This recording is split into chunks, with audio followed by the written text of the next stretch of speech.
AI is simply that. It is a tool. And so the most important thing is to train yourself and train your teams know how to use that tool. If you shy away from it, if you're scared of it, then you'll miss that opportunity and then you risk it disrupting yourself and your business.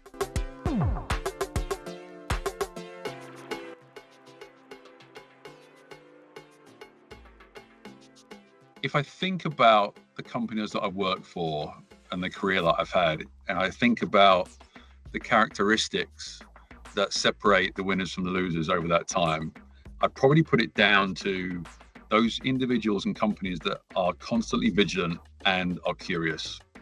So taking time to carve out time for research, listen to customers, and then aren't afraid to be bold, to disrupt because they want to, not because they have to.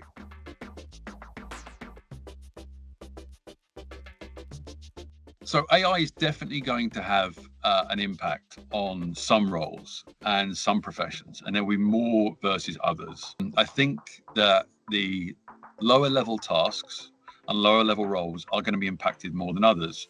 But this technology is evolving at such a rapid rate, it's really hard to tell. But that's the exciting part around AI as well. I do believe, though, that like any tool, AI is simply that. It is a tool.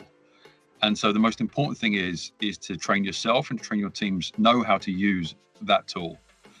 If you shy away from it, if you're scared of it, then you'll miss that opportunity and then you risk it disrupting yourself and your business.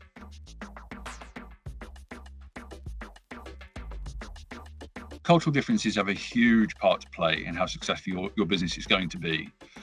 I have made some terrible mistakes in my time from moving from one continent to another and trying to replicate the same things that made me successful in one continent to another one.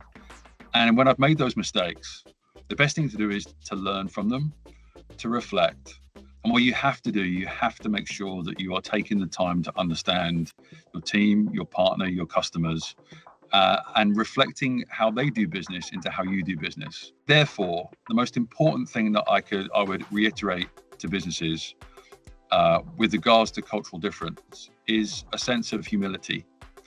Be humble. The biggest mistakes I've made in my life is when I've been too gung-ho. I've walked into a region, replicating the same things that made me a success in that region, thinking that the world would bend to me. And actually, I need to bend to the world. And so if you take that time to understand your partners, your customers, your team better, actually you will do better. And also your partners, your team would be more open to learn from the experiences that you bring as well.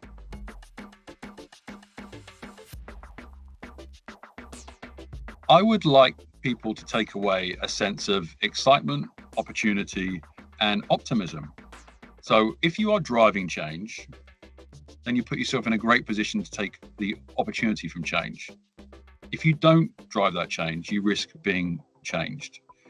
But that's a really exciting world to be a part of. I would like people to learn from my experiences over 25 years in the tech industry, and I'm being very fortunate to being in the room or in the company at some times that have frankly changed the world. I never realized that at the time, but you look back, and what I would want my speeches and the people that see my speeches to understand is that this is not theory, this is history. And I'd like them to take some excitement, some inspiration from those stories and apply them to their own businesses so actually they can excite themselves and excite their own teams to take advantage of a really bright future.